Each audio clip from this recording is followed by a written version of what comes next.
இருக்கும் பொழுது நாலாம்பர தேய்பிறை வளர்பிற சதுர்த்திய நிலாவை பாத்துறாரு. பார்த்த உடனே அவருக்கு வந்து கஷ்டம் வந்துருது.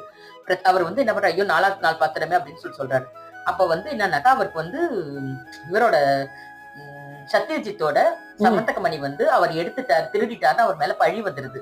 அப்ப வந்து நாரதர் வந்து சொல்றாரு, சங்கடஹர சதுர்த்தி விரதம் இருந்து பூஜை பண்ணீங்கன்னாக்கா நிலாவை பாத்தீங்கன்னா உங்களுக்கு வந்து பிரச்சனை தெரியும் சொல்றாரு. அதே மாதிரி கிருஷ்ணரும் சங்கடஹர சதுர்த்தி விரதம் இருந்து விநாயகரை பூஜை பண்ண பிற்பாடு அவர் போயிட்டு வந்து அந்த சமந்தகமணியை தேடி அதுக்கு பூஜை பண்ணிட்டு போறாரு.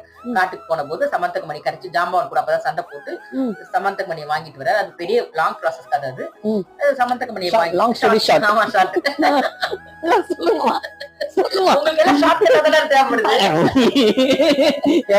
நீ திட்டுறது 90s கிட்ஸ் பேசுறியா? நான் 90s தான் புள்ளைய பெற்றிருக்கேன், 2K கிட்ஸ் வரல. அதுக்கப்புறம் வந்து கிருஷ்ணர் வந்து போயிட்டு ஜாம்பவதி கிட்ட போயிட்டு